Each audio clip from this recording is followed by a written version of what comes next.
نحمده ونصلي ونسلم على رسوله الكريم اما بعد فاعوذ بالله من الشیطان الرجیم بسم اللہ الرحمن الرحیم۔ محترم سامعین اکرام، اس وقت فتنوں کا دور ہے اور اللہ کے رسول صلی اللہ علیہ وسلم نے جو قیامت کی علامات بتلائیں وہ اکثر پوری اترتی چلی آ رہی ہیں۔ ان فتنوں کے زمانوں میں آدمی جتنا اللہ سے تعلق رکھے گا اور فتنوں سے بچنے کی کوشش کرے گا، اللہ تبارک و تعالی اسے اتنا ہی محفوظ فرمائیں گے۔ تو یقیناً فتنے ہی فتنے ہیں، جیسا کہ اللہ کے رسول صلی اللہ علیہ وسلم نے علامات قیامت بیان فرمائی۔ اذا اتخذ الفیء دولا والامانۃ مغرما والزکاۃ مغنما وتعلم لغیر الدین۔ یہ بہت لمبی حدیث ہے، اس میں بہت ساری علامات اللہ کے رسول صلی اللہ علیہ وسلم نے قیامت کی بیان فرمائی ہیں، تو اکثر پوری ہوتی ہوئی نظر آ رہی ہیں۔ لہٰذا ہمیں ان فتنوں سے بچنے کی کوشش کرنی چاہیے۔ اسی طرح ایک بہت بڑا فتنہ ظاہر ہوگا جسے فتنہ دجال کہیں گے، اور یہ فتنہ، اس کے متعلق اللہ کے رسول صلی اللہ علیہ وسلم نے ارشاد فرمایا کہ انسانی تاریخ میں جو سب سے بڑا فتنہ ہوگا وہ دجال کا فتنہ ہوگا۔ کیوں؟ یہ ایک بہت بڑی آزمائش ہوگی، بہت سارے لوگ اپنے دین کو چھوڑ دیں گے، اسلام کو چھوڑ دیں گے، اس فتنے کی زد میں آ کر چند اللہ والے ہوں گے جو اس سے بچ جائیں گے۔ اسی دوران حضرت امام مہدی بھی تشریف لائیں گے، جو مسلمانوں کے لیے ایک بہت بڑی نوید ہوگی، بہت بڑی خوشخبری ہوگی۔ آپ صلی اللہ علیہ وسلم نے ارشاد فرمایا، حضرت علی رضی اللہ تعالیٰ عنہ سے روایت ہے کہ قیامت کے قریب فتنوں کا ظہور ہوگا، اور فتنے اس طرح ظاہر ہوں گے کہ لوگ بہت زیادہ ان فتنوں سے متاثر ہوں گے۔ جس طرح سونے کی کان سے سونے کو چھانٹا جاتا ہے، اسی طرح فتنوں سے چند چھانٹی کے لوگ وہی بچ پائیں گے جن کا ایمان مضبوط ہوگا۔ اور فرمایا کہ ملک شام میں آسمان سے سیلاب آئے گا،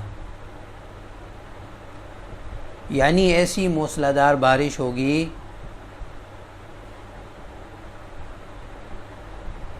کہ اہل شام کے ظالم لوگ وہ سب کے سب ہلاک ہو جائیں گے۔ آپ علیہ الصلوۃ والسلام اسی روایت میں ارشاد فرماتے ہیں کہ اہل شام کو برا بلا نہ کہو، اس لیے کہ ان میں بعض نیک لوگ بھی ہیں، اکثر نیک لوگ بھی ہیں۔ ہاں، جو برے ہیں ان کو برا کہو، لیکن سبھی کو برا بلا مت کہو۔ تو فرمایا کہ جب یہ عذاب آئے گا، بارش کا عذاب، اور ایسا سخت عذاب اور ایسا سیلاب ہوگا کہ ظالم لوگ سارے کے سارے بہہ جائیں گے، اور آپ علیہ الصلوۃ والسلام نے ارشاد فرمایا کہ ایک تو اللہ کی طرف سے عذاب، اور دوسرا پھر فتنوں کا ظہور۔ وہ لوگ اس قدر ضعیف ہو جائیں گے کہ اگر لومڑی بھی ان پر حملہ کرے تو وہ اس سے بھی مغلوب ہو جائیں گے، لومڑی غالب آ جائے گی۔ یعنی کوئی کمزور سے کمزور بھی اس پر حملہ کر دے، حملہ آور ہو جائے تو وہ شکست کھائیں گے۔ لیکن پھر اچانک میری اولاد میں سے، اہل بیت میں سے اللہ پاک ایک شخص کو متعین فرمائیں گے، یعنی امام مہدی وہ آئیں گے، اور ان کا لشکر ہوگا جو 3 جھنڈوں پر مشتمل ہوگا۔ 3 جھنڈوں پر مشتمل لشکر، زیادہ تعداد بتانے والے اس کی تعداد 15,000 بتائیں گے، اور کم بتلانے والے ان کی تعداد، اس لشکر کی تعداد 12,000 بتلائیں گے،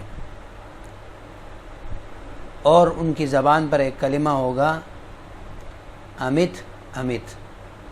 جب وہ جنگ کریں گے، جب کفار سے جہاد ہوگا، اس دوران امت امت کا یا امت امت، یہ 2 الفاظ احادیث میں ذکر ہیں، اس کا ورد وہ کریں گے۔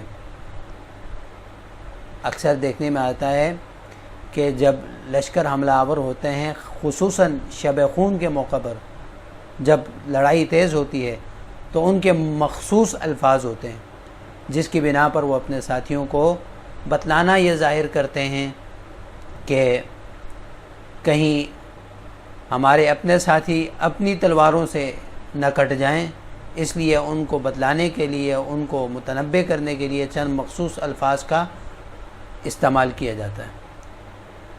تو یہاں بھی امت امت یا امت امت کا لفظ وہ استعمال کریں گے۔ امت کا مطلب ہے کہ اللہ کافروں کو موت دے، اور یا اس کا دوسرا ترجمہ ہے اے اللہ یا اے مسلمانوں تم کافروں کو مارو، اور دوسرا لفظ ہے امت امت، یعنی ان کے اندر امت کا اس قدر درد ہوگا کہ ایسے کربناک موقع پر وہ اس امت کے غم اور امت کو ہی اکٹھا کرنے اور امت کو نئے سرے سے اٹھانے کی فکر اور کوشش ہوگی ان کی، اس لیے وہ امت امت کا لفظ استعمال کریں گے۔ اور ان کے مد مقابل جو لشکر ہوگا وہ 12 جھنڈوں پر مشتمل ہوگا۔ کتنا بڑا لشکر ہوگا؟ ایک طرف 3 جھنڈے اور ایک طرف 12 جھنڈے، ہزاروں اور لاکھوں کی تعداد، اور ہر کوئی اقتدار کا خواہش مند ہوگا۔ ان جھنڈوں کا ہر سربراہ اقتدار کا خواہش مند ہوگا، اور فرمایا کہ اللہ تبارک و تعالی مسلمانوں کو فتح عطا فرمائیں گے اور کفار کو شکست ہو جائے گی۔ یہ روایت المستدرک میں بھی موجود ہے، مجمع الزوائد میں بھی موجود ہے۔ تو محترم سامعین اکرام، ہمیں ہمیشہ فتنوں سے بچنے کی دعا مانگنی چاہیے جو اللہ کے رسول صلی اللہ علیہ وسلم نے ارشاد فرمائی، اللہم انی اعوذ بک من الفتن ما ظہر منہا وما بطن۔ اے اللہ میں پناہ چاہتا ہوں فتنوں سے، ما ظہر منہا وما بطن، جو ظاہر ہوئے ہیں اور جو پوشیدہ ہیں، تمام کے تمام فتنوں سے میں اے اللہ پناہ چاہتا ہوں۔ اللہ تبارک و تعالی ہمیں تمام فتنوں سے پناہ عطا فرمائے، خصوصاً جو دجال کا فتنہ ہوگا اس سے بھی اللہ تعالی ہر مسلمان کی حفاظت فرمائے، اور اس وقت موجودہ مسلمانوں کو اللہ تبارک و تعالی دین اسلام پر استقامت عطا فرمائے۔ وآخر دعوانا ان الحمد للہ رب العالمین۔ السلام علیکم ورحمۃ اللہ وبرکاتہ۔